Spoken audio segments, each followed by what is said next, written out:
So ಇದಾದ ಮೇಲೆ ಅವನೇನ್ ಮಾಡ್ತಾನೆ, ಮತ್ತೆ ಸ್ಕೂಲ್ಗೆ ಬರ್ತಾನೆ. ಸ್ಕೂಲ್ಗೆ ಬಂದಾಗ ಹುಡುಗರೊಂದಿಗೆ ಆಟ ಆಡೋದಕ್ಕಾಗ್ಲಿ ಅಥವಾ ಹುಡುಗಿರೊಂದಿಗೆ ಆಟ ಆಡಕ್ ಹೋದಾಗ್ಲಿ ಇಬ್ರು ಕೂಡ ಅವರನ್ನ ಸೇರಿಸ್ಕೊಳ್ಳೋದಿಲ್ಲ. ಹುಡುಗರ ಹತ್ರ ಹೋಗ್ತೀನಿ ಅಂತ ಹೇಳಿದ್ರೆ ನೀವು ಹುಡುಗಿರ ಹತ್ರ ಹೋಗು, ಹುಡುಗಿರ ಹತ್ರ ಬಂದ್ರೆ ನೀವು ಹುಡುಗನ ಹತ್ರ ಹೋಗು ಅಂತ ಹೇಳಿ ಕಳಿಸ್ತಾ ಇರ್ತಾರೆ.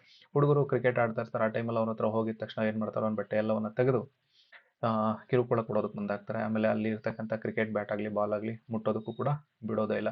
ಸೊ ಈ ತರ ಏನಾಗ್ತಾ ಇರುತ್ತೆ, ಇಬ್ರು ಕೂಡ ಆಟಕ್ಕೆ ಸೇರಿಸ್ಕೊಳ್ತಾ ಇಲ್ಲ ಅಂತ ಹೇಳ್ಬಿಟ್ಟು ಒಬ್ಬರೇ ಆಟ ಆಡ್ತಕ್ಕಂಥ ಯಾವ್ದಾದ್ರು ಆಟಗಳಿದ್ರೆ ಅವನು ಆಟ ಆಡ್ಕೊಂಡು ಮನೆಗೆ ಬರ್ಬೇಕಾದ್ರೆ ನಾನು ಹುಡುಗಿ ಅಂತಾನೆ ಅನ್ಕೊಂಡು ಮನೆಗೆ ಅವನು ಬರ್ತಾನೆ.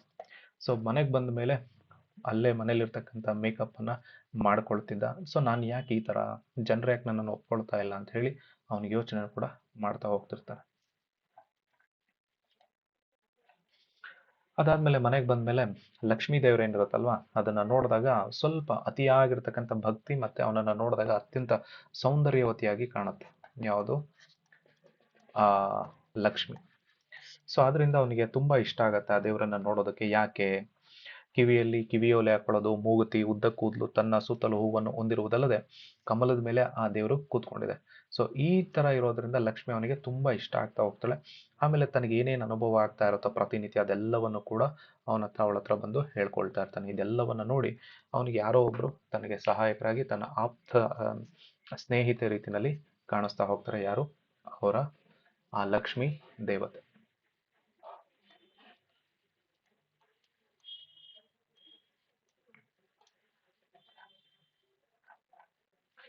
ಅದಾದ್ಮೇಲೆ ಇವರ ಹಿನ್ನೆಲೆಯನ್ನ ಕೊಡ್ತಾರೆ. ಹಿನ್ನೆಲೆ ಅಂತ ಹೇಳಿದ್ರೆ ಅವರ ಎಲ್ಲಿದ್ರು ಅಂತ ಹೇಳಿ. ಸೊ ಇವರು ಮೈಸೂರು ರಸ್ತೆ, ಬೆಂಗಳೂರಿನ ಮೈಸೂರು ರಸ್ತೆಯಲ್ಲಿರ್ತಕ್ಕಂಥ ಚಾಮರಾಜಪೇಟೆ ಟೋಲ್ ಗೇಟ್ ಏನಿದೆಯಲ್ಲ ಅಲ್ಲಿ ಇದ್ರು. ಅಲ್ಲಿ ಬ್ರಾಹ್ಮಣರೇ ತುಂಬಾ ಅತಿ ಹೆಚ್ಚಾಗಿರ್ತಕ್ಕಂಥವ್ರು. ಸೊ ಅಲ್ಲಿ ರಕ್ಷಣಾ ಸಚಿವಾಲಯದಲ್ಲಿ ಕೆಲಸ ಮಾಡ್ತಿದ್ರಿಂದ ಒಳ್ಳೆ ಸಂಬಳನೂ ಕೂಡ ಸಿಗ್ತಾ ಇತ್ತು. ಅದ್ರ ಜೊತೆಗೆ ತಂದೆ ಒಬ್ಬ ಧಾರಾಳ ವ್ಯಕ್ತಿಯಾಗಿದ್ದ. ಬರ್ತಾ ಇರ್ತಕ್ಕಂಥ ಸ್ಯಾಲ್ರಿನಲ್ಲಿ 65% ದಾನ ಅಥವಾ ಬೇರೆಯವ್ರಿಗೆ ಶ್ಯೂರಿಟಿ ಕೊಡೋದ್ರ ಮೂಲಕ ಹಣವನ್ನು ಕೊಡಿಸಿ ಶ್ಯೂರಿಟಿ ಕೊಡೋದ್ರ ಮೂಲಕವಾಗಿ ಬರ್ತಾ ಇರ್ತಕ್ಕಂಥ ಸ್ಯಾಲ್ರಿನಲ್ಲಿ 65% ಹೊರಗಡೆ ಹೋಗ್ತಾ ಇತ್ತು. ಇನ್ನು ಬರ್ತಾ ಇರ್ತಕ್ಕಂಥ ರಿಮೈನಿಂಗ್ 35% ಏನಿತ್ತಲ್ಲ ಇದರಲ್ಲಿ ಸಂಸಾರವನ್ನ ನಡೆಸಬೇಕಾಗಿತ್ತು. ಇದರಿಂದ ಸಂಸಾರ ಅನ್ನೋದು ಬಡತನಕ್ಕೆ ತಳ್ಳಲ್ಪಟ್ಟಿತು. ಸೊ ಈ ಬಡತನಕ್ಕೆ ಹೋಯ್ತು ಅಂತ ಹೇಳಿದ್ಮೇಲೆ ಇದೇ ಸ್ಥಿತಿಯನ್ನ ಹಲವಾರು ವರ್ಷಗಳಿಂದ ನಡೆಸ್ಕೊಂಡು ಬರ್ತಾನೆ ಇದ್ರು. ಈ ಬಡತನಕ್ಕೆ ಅಪ್ಪ ಈ ರೀತಿಯಾಗಿ ಧಾರಾಳತನ ಇದ್ದಿದ್ರಿಂದನೇ ಬಡತನಕ್ಕೆ ಕಾರಣ ಆಯ್ತು ಅನ್ನೋದು ಒಂದ್ ಕಡೆ ಆಯ್ತು ಅಂತ ಹೇಳಿದ್ರೆ, ಇದ್ರ ಮೂಲಕವಾಗಿ ಬಡತನದ ಮೂಲಕವಾಗಿ ಕುಟುಂಬವೂ ಕೂಡ ಏನಾಯ್ತು, ಚೂರು ಚೂರು ಆಗ್ತಾ ಹೋಯ್ತು. ಯಾಕೆ? ಪ್ರತಿದಿನ ಅಪ್ಪ ಅಮ್ಮ ಕೂಡ ಜಗಳ ಮಾಡೋದ್ರ ಮೂಲಕವಾಗಿ, ಯಾಕೆ ಬರ್ತಕ್ಕಂಥ ಹಣವನ್ನೆಲ್ಲವನ್ನು ಕೂಡ ಎಲ್ಲಿ ಕೊಡ್ತಾ ಇದ್ದೀರಾ, ಏನ್ ಮಾಡ್ತಾ ಇದ್ದೀರಾ, ಇದ್ರಲ್ಲೇ ಅವರು ಜಗಳಗಳನ್ನು ಕೂಡ ಶುರು ಮಾಡ್ಕೊಳ್ತಾ ಹೋದ್ರು. ಸೊ ಇದರಿಂದ ಅವರು ತುಂಬಾ ಕಡು ಬಡತನಕ್ಕೆ ಒಳಗಾದ್ರು. ತಿನ್ನಕ್ಕೆ ಊಟ ಇಲ್ದಲೆ, ತೊಡಕ್ ಬಟ್ಟೆ ಇಲ್ದಿರ್ತಕ್ಕಂಥ ಎಷ್ಟೋ ತಿಂಗಳುಗಳನ್ನ ಅವರು ಕಳೀತಾ ಹೋಗ್ತಾ ಇದ್ರು. ಇಂತಹ ಸಂದರ್ಭದಲ್ಲಿ ಶಾಲೆಯಲ್ಲಿ ಫೀಸ್ ಕಟ್ಟಕ್ಕೂ ಕೂಡ ಅವನ ಹತ್ರ ಏನಿಲ್ಲ, ದುಡ್ಡಿರ್ಲಿಲ್ಲ. ಸೊ ಆಗ ಏನ್ ಮಾಡ್ತಾರೆ, ಸ್ಕೂಲಲ್ಲಿ ಇರ್ತಕ್ಕಂಥ ಒಬ್ರು ಟೀಚರ್ ಚಂದ್ರಮತಿ ಅಂತಕ್ಕಂಥವ್ರು ಏನ್ ಮಾಡ್ತಾರೆ, ಫೀಸನ್ನ ಕಟ್ತಾರೆ. ಯಾಕೆ ಅಂತ ಹೇಳಿದ್ರೆ ಟೀಚರ್ ಮಗಳು ಸಹ ಇದೇ ರೀತಿ ಇರ್ತಕ್ಕಂಥ ಒಂದು ಪರಿಸ್ಥಿತಿಯನ್ನ ಅನುಭವಿಸ್ತಾ ಇರ್ತಾಳೆ. ಸೊ ಅದರಿಂದ ನೋಡಿರೋದ್ರಿಂದ ಅವಳೇ ಆ ಫೀಸನ್ನ ಕಟ್ಕೊಟ್ಟು ಮುಂದೆ ಓದೋದಕ್ಕೆ ಅನುವನ್ನ ಮಾಡ್ಕೊಡ್ತಾಳೆ. ಸೊ ಕೆಲವು ಪರಿಸ್ಥಿತಿಯಲ್ಲಿ ಯಾವ ಮಟ್ಟಕ್ಕೆ ಬಡತನ ಅನ್ನೋದು ನಮಗೆ ಇಳಿಸ್ಬಿಡತ್ತೆ ಅಂತ ಹೇಳಿದ್ರೆ, ಸತ್ತ ಹೆಣಕ್ಕೆ ಜನ ಇಡ್ತಿರ್ತಕ್ಕಂಥ ಎಡೆ ಅದನ್ನ ತಿಂದಿದ್ದಿದೆ ಇವರು. ಅದಾದ್ಮೇಲೆ ಅಂತ್ಯಕ್ರಿಯೆ ನಡೀತಾ ಇರುತ್ತೆ. ಆ ಸಂದರ್ಭದಲ್ಲಿ ಎಡೆಯನ್ನ ಹೋಗಿ ಆ ಎಡೆಯನ್ನ ತೆಗೆದುಕೊಂಡು ಮನೆಗೆ ತರೋದಾಗಿರ್ಬೋದು. ಅದನ್ನೆಲ್ಲರನ್ನ ಒಡ ಹುಟ್ಟಿದವ್ರ ಜೊತೆಗೆ ಹಂಚ್ಕೊಂಡು ತಿಂತಾ ಇತ್ತು. ಅದಾದ್ಮೇಲೆ ಮೃತ ಹೆಣ ಅಂದ್ರೆ ಆ ಹೆಣಗಳನ್ನ ಸಾಗಿಸ್ತಾ ಇರ್ತಾರಲ್ಲ, ಅಲ್ಲಿ ಹಣ ತಂದಿಡ್ತಾರಲ್ಲ, ಅದನ್ನ ತೆಗೆದುಕೊಂಡು ಹೋಗಿ ಹಾಲು ಸಕ್ಕರೆ ತರಲು ಕೂಡ ಹೋಗ್ತಿದ್ರು ಅಂತ ಹೇಳಿದ್ರೆ ಆ ಮಟ್ಟಕ್ಕೆ ಅವ್ರ ಬಡತನ ಅನ್ನೋದು ಅವರನ್ನ ಇಳಿಸ್ಬಿಟ್ಟಿದೆ. ಅದಾದ್ಮೇಲೆ ಕೆಲವು ಸಂದರ್ಭದಲ್ಲಿ ಏನಾಗ್ತಾ ಇತ್ತು ಅಂತ ಹೇಳಿದ್ರೆ, ಮನೆಯಲ್ಲಿರ್ತಕ್ಕಂಥ ಕೆಲವೊಂದು ಪಾತ್ರೆ ಪದಾರ್ಥಗಳನ್ನ, ಸಾಂಬಾರ್ ಪುಡಿಯನ್ನ, ಸೀರೆಗಳನ್ನ ಮಾರೋದ್ರ ಮೂಲಕ ಮನೆ ಬೇಕಾಗಿರ್ತಕ್ಕಂತಹ ಅಡಿಗೆ ಸಾಮಾನುಗಳನ್ನ ತರ್ತಾ ಇದ್ರು. ದೊಡ್ಡಮ್ಮನ ಮನೆಗೆ ಹೋಗಿದ್ದಾಗ ಒಂದ್ಸಲ ಅಕ್ಕಿ ರಾಶಿ ಹಾಕೊಂಡಿದ್ರು ಕೂಡ ಹೋಗಿ ಕೇಳಿದ್ರು ನಮ್ಮ ಮನೆಯಲ್ಲಿ ಅಕ್ಕಿ ಇಲ್ಲ. ಇಂತಹ ಪರಿಸ್ಥಿತಿಗಳನ್ನ ಕೂಡ ಅವರು ಎದುರಿಸಿದ್ದಾರೆ. ಬಿಕಾಸ್ ಯಾಕೆ ಅಂದ್ರೆ ಅವ್ರ ಮನೆಯ ಪರಿಸ್ಥಿತಿ ಆ ರೀತಿ ಇದೆ. ಯಾಕೆ ಆ ರೀತಿ ಇದೆ? ಅವರಪ್ಪ ಧಾರಾಳವಾಗಿರೋದ್ರಿಂದ ಮನೆಯ ಪರಿಸ್ಥಿತಿ ಬಡತನಕ್ಕೆ ಅವರು ನೂಕಿದ್ದಾರೆ ಅನ್ನೋದು ಅರ್ಥ. ಪ್ರತಿದಿನ ಶಾಲೆಗೆ ಬರ್ತಾರೆ. ಶಾಲೆಗೆ ಬಂದಾಗ ಸ್ನೇಹಿತರೊಡನೆ ಅವ್ರು ಕೂತ್ಕೊಂಡಿರ್ತಾರೆ. ಆ ಕೂತ್ಕೊಂಡಿದ್ದಾಗ ಹುಡುಗರು ಬೆಂಚು ಹುಡುಗಿರು ಬೆಂಚು ಇರ್ತವೆ. ಈ ಹುಡುಗರ ಬೆಂಚಿನಲ್ಲಿ ಕೂರಲು ಒತ್ತಾಯಿಸಲಾಗ್ತಿತ್ತು. ಅಂದ್ರೆ ಪ್ರತಿಯೊಬ್ರು ಹೇಳ್ತಾರೆ ಅಲ್ಲಿ ಕೂತ್ಕೋ ಅಂತ ಹೇಳಿ. ತರಗತಿಗೆ ಟೀಚರ್ ಬರ್ತಾರೆ. ಬಂದ ಮೇಲೆ ಎಲ್ಲರಿಗೂ ಒಂದು ಕ್ವಶನ್ ಅನ್ನ ಕೇಳಬೇಕು ಅಂತ ಹೇಳಿ ಕೇಳ್ತಾರೆ. ಅವಾಗ ಇವನು ಎದ್ದು ನಿಂತ್ಕೊಂಡು ಆ ಕ್ವಶನ್ ಏನು ಅಂತ ಕೇಳ್ಕೊಳ್ತಾನೆ, ಭಾರತದ ಪ್ರಧಾನಿ ಯಾರು ಅಂತ ಹೇಳಿ. ಆ ತಕ್ಷಣಕ್ಕೆ ಎದ್ದು ನಿಂತ್ಕೊಂಡಿದ ತಕ್ಷಣ ಉತ್ತರವನ್ನ ಹೇಳಿದ ತಕ್ಷಣ ಅಲ್ಲಿರ್ತಕ್ಕಂಥ ವಿದ್ಯಾರ್ಥಿಗಳೆಲ್ಲರೂ ಕೂಡ ನಗ್ತಾ ಇದ್ರು. ಬಿಕಾಸ್ ಯಾಕೆ, ಅವನು ಅವಂದೇ ಧ್ವನಿಯಲ್ಲಿ ಹೇಳಿದ್ರು ಕೂಡ ಧ್ವನಿ ಯಾವ ತರ ಕೇಳ್ತಾ ಇದೆ ಅಂತ ಹೇಳ್ಬಿಟ್ಟು. ಆಗ ಅದನ್ನ ಇಟ್ಕೊಂಡು ಅವನನ್ನ ಏನ್ ಮಾಡ್ತಾ ಇದ್ರು, ಟೀಸ್ ಮಾಡ್ತಿದ್ರು, ಗೇಲಿ ಮಾಡ್ತಾ ಇದ್ರು. ಈ ತರ ಅವನಿಗೆ ಒಂದ್ ರೀತಿ ಹಿಂಸೆಯನ್ನು ಕೂಡ ಕೊಡ್ತಾ ಇದ್ರು.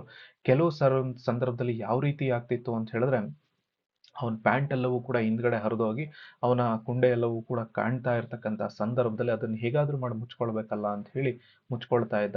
ಆಮೇಲೆ ತನ್ನೊಂದಿಗೆ ಓದ್ತಾ ಇರ್ತಕ್ಕಂತಹ ಅವನ ಸ್ನೇಹಿತರೆಲ್ಲರೂ ಕೂಡ ಸ್ವಲ್ಪ ಆರ್ಥಿಕವಾಗಿ ಸಬಲರಾಗಿರ್ತಕ್ಕಂಥ ಅವ್ರ ಮನೆಯಿಂದ ಬಂದಿರೋದ್ರಿಂದ ಅವರು ತಿನ್ನೋದಕ್ಕೆ ಚಾಕ್ಲೇಟು ಈ ತರ ಸೈಡ್ಸ್ ಎಲ್ಲವೂ ಕೂಡ ತೆಗೆದುಕೊಂಡು ಬರ್ತಿದ್ರು. ಸೈಡ್ಸ್ ಅಂತ ಹೇಳಿದ್ರೆ ಈ ತರ ಚಾಕ್ಲೇಟ್ಗಳಾಗ್ಲಿ, ಇವತ್ತಿನ ಸಂದರ್ಭದ ಚಿಪ್ಸ್ಗಳಾಗ್ಲಿ, ಕುರುಕಲು ತಿಂಡಿ ಆಗ್ಲಿ, ಇವೆಲ್ಲವನ್ನ ಅವ್ರಿಗೆ ಶಾಲೆಗೆ ತರ್ತಾ ಇದ್ರು. ಆ ತರ ನಾನೇನ್ ತಗೊಂಡು ಹೋಗ್ತಾ ಇರ್ಲಿಲ್ಲ. ಅದ್ರ ಜೊತೆಗೆ ಅವ್ರು ಕೊಡೋದನ್ನ ನಾನು ಇಸ್ಕೊಂಡು ತಿನ್ಬೇಕಾಗಿತ್ತು. ಅದ್ರ ಜೊತೆಗೆ ಮನೆಯಲ್ಲಿ ಏನಾಗಿತ್ತು ಅಂತ ಹೇಳಿದ್ರೆ, ಸರಿಯಾಗಿ ಅಡಿಗೆ ಮಾಡ್ಕೊಳ್ಳೋದಕ್ಕೆ ಅಕ್ಕಿ ಇರ್ತಾ ಇರ್ಲಿಲ್ಲ. ಅವ್ರಿಗೆ ಅಮ್ಮ ಏನ್ ಮಾಡ್ಕೊಡ್ತಾ ಇದ್ಲು ಅದನ್ನೇ ಅವನು ತೆಗೆದುಕೊಂಡು ಬರ್ತಾ ಇದ್ದ. ಕೆಲವು ಸಂದರ್ಭದಲ್ಲಿ ಅಳಿಸಿರ್ತಕ್ಕಂಥ ತಿಂಡಿಯನ್ನೇ ಹಾಕೊಟ್ಟಿದ್ಲು, ಅದನ್ನೇ ಅವನು ತಗೊಂಡು ಬರ್ತಿದ್ದ.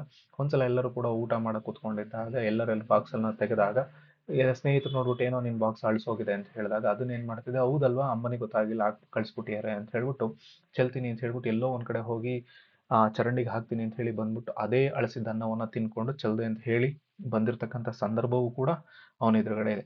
ಈ ರೀತಿಯಾಗಿರ್ತಕ್ಕಂಥ ಹಿಂಸೆಯನ್ನ ಅವನು ಅನುಭವಿಸ್ತಾ ಹೋಗ್ತಾ ಇದ್ದ. ಇದ್ರ ಮೂಲಕವಾಗಿ ಅವನ ಅವನ ಧ್ವನಿ, ಅವನ ದೈಹಿಕ ಹಾವಭಾವಗಳಾಗ್ಲಿ, ಅವನು ಹಾಕೊಳ್ತಾ ಇರ್ತಕ್ಕಂಥ ಬಟ್ಟೆಗಳಾಗ್ಲಿ, ಮಾಡ್ಕೊಂಡಿರ್ತಕ್ಕಂಥ ಮೇಕಪ್ ಆಗ್ಲಿ, ಇವೆಲ್ಲವನ್ನ ನೋಡ್ಬಿಟ್ಟು ಅವ್ರು ಏನ್ ಮಾಡ್ತಾ ಇದ್ರು, ಅವನನ್ನ ಗೇಲಿ ಮಾಡ್ತಾ ಹೋಗ್ತಾ ಇದ್ರು. ಇದರಿಂದ ಅವನಿಗೆ ಹಿಂಸೆ ಅನ್ನೋದು ಜಾಸ್ತಿ ಆಗ್ತಾ ಇತ್ತು. ಸೊ ಹೀಗೆ ಇನ್ನೊಂದು ಅವನ ಜೀವನದಲ್ಲಿ ಮರೆಯಲಾಗದಿರತಕ್ಕಂಥ ಒಂದು ಘಟನೆ ಯಾವುದು ಅಂತ ಹೇಳಿದ್ರೆ, ರೇಖಾಗಣಿತದ ಕ್ಲಾಸ್ನಲ್ಲಿ ಕಾಂಪಾಸ್ ಅನ್ನ ಬಳಸ್ತಾ ಇರ್ತಕ್ಕಂಥ ಸಂದರ್ಭದಲ್ಲಿ ಏನ್ ಮಾಡಿದ್ರು, ಶಿಕ್ಷಕರು ಒಂದು ಪ್ರಶ್ನೆಯನ್ನ ಕೇಳಿದ್ರು. ಆ ಪ್ರಶ್ನೆಗೆ ಉತ್ತರವನ್ನ ಹೇಳಬೇಕು ಅಂತ ಹೇಳಿ ಅವನು ಎದ್ದು ನಿಂತ್ಕೊಳ್ತಾನೆ. ಆ ತಕ್ಷಣಕ್ಕೆ ಹುಡುಗರೆಲ್ಲರೂ ಕೂಡ ಕಾಂಪಾಸ್ ಅನ್ನ ಇಡ್ತಾರೆ. ಅವನು ಅದ್ರ ಮೇಲೆ ಕೂತ್ಕೊಳ್ತಾನೆ. ಸೊ ಆ ಕಾಂಪಾಸ್ ಅನ್ನ ಏನ್ ಮಾಡ್ತಾರೆ, ಕೂತ್ಕೊಳ್ತಕ್ಕಂಥ ಜಾಗದಲ್ಲಿ ಇಟ್ಬಿಡ್ತಾರೆ. ಸೊ ಅದರಿಂದ ಆ ಕಾಂಪಾಸ್ ಅಲ್ಲಿ ಇರ್ತಕ್ಕಂಥ ಸೂಜಿ ಏನಾಗುತ್ತೆ, ಜೋರಾಗಿ ಅವನ ಕುಂಡೆ ಭಾಗ ಚುಚ್ಕೊಳ್ಳುತ್ತೆ. ಸೊ ಅದರಿಂದ ರಕ್ತ ಸುರಿಯೋದಕ್ಕೆ ಮುಂದಾಗ್ತಾ ಹೋಗುತ್ತೆ. ಅಲ್ಲಿ ಟೀಚರ್ಗಾಗ್ಲಿ, ಫ್ರೆಂಡ್ಸ್ಗಾಗ್ಲಿ ಯಾರಿಗೆ ಹೇಳಿದ್ರು ಕೂಡ ಅವ್ರನ್ನ ಅಷ್ಟು ಆಪ್ತತೆಯಿಂದ ನೋಡ್ತಾ ಇರಲ್ಲ. ಸೊ ಅದರಿಂದ ಏನು ಹೇಳ್ಕೊಳಕ್ಕಾಗ್ದಲೆ ಆ ರಕ್ತ ಸೋರ್ತಾ ಇದ್ರು. ಅದು ಎಲ್ಲ ಹಿಂದ್ಗಡೆ ಎಲ್ಲವೂ ಕೂಡ ಒದ್ದೆಯಾಗಿದ್ರು ಕೂಡ ಯಾರಿಗೂ ಒಂದು ರೀತಿ ಭಯದ ವಾತಾವರಣದಲ್ಲಿ ಅವನು ಬೆಳೆಯೋದಕ್ಕೆ ಮುಂದಾಗ್ತಾ ಹೋಗ್ತಾ ಇದ್ದ.